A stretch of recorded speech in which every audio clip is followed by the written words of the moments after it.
So most people lose when they get tired of winning. It's just too exhausting to stay on top. But when you retire your mantle as world leader, the problem is now your successor. As winners choose to be losers, losers are energized. Saturday, a Muslim gang set fire to a school in Nigeria. They shot all the children attempting escape. The rest inside burned to death. 43 died, everyone a child but one.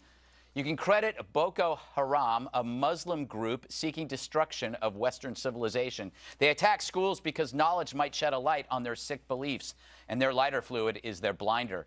As Kevin Williamson of NRO points out, the group's name translates loosely as Western education is sinful. Ironic that their leader has a graduate degree. There is irony here in America, too, for the educated among us continue to flunk the most basic lesson taught this generation, that there's a bunch of people who really, really want to destroy our way of life. We can try to reason with them and avoid sensitive words to spare feelings, or we can call it workplace violence, but it's at our own risk. We tell ourselves it's an American trait to appreciate diversity, but what if what's diverse is also vehemently un-American? And when they sense an America willing to sacrifice their place at the top, it only makes them want that spot even more. Very good. Bob, you've been following this stuff. This specific group targets schools and kills kids.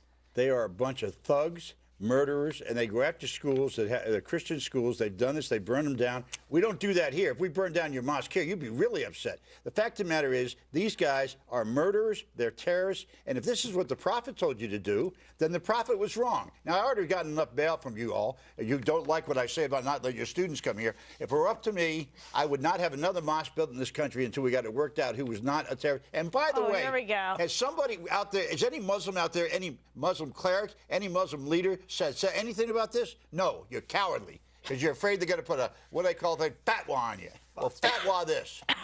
Put her there. Yeah. Somehow I knew that would rile you up. Andrea, it's really not about, people always talk about the United States wanting to spread democracy. It's not really about that. We actually just want to stop the spread of this.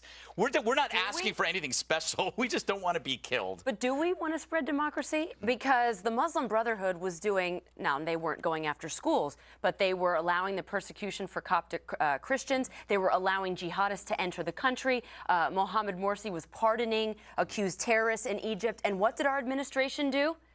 Nothing. Instead, Greg, instead of saying what Bob said, which is courageous, this administration says we are not at war with radical Islam over Memorial Day weekend from President Obama. We're not at war with them. They're a peaceful religion. We have a history of shared tolerance.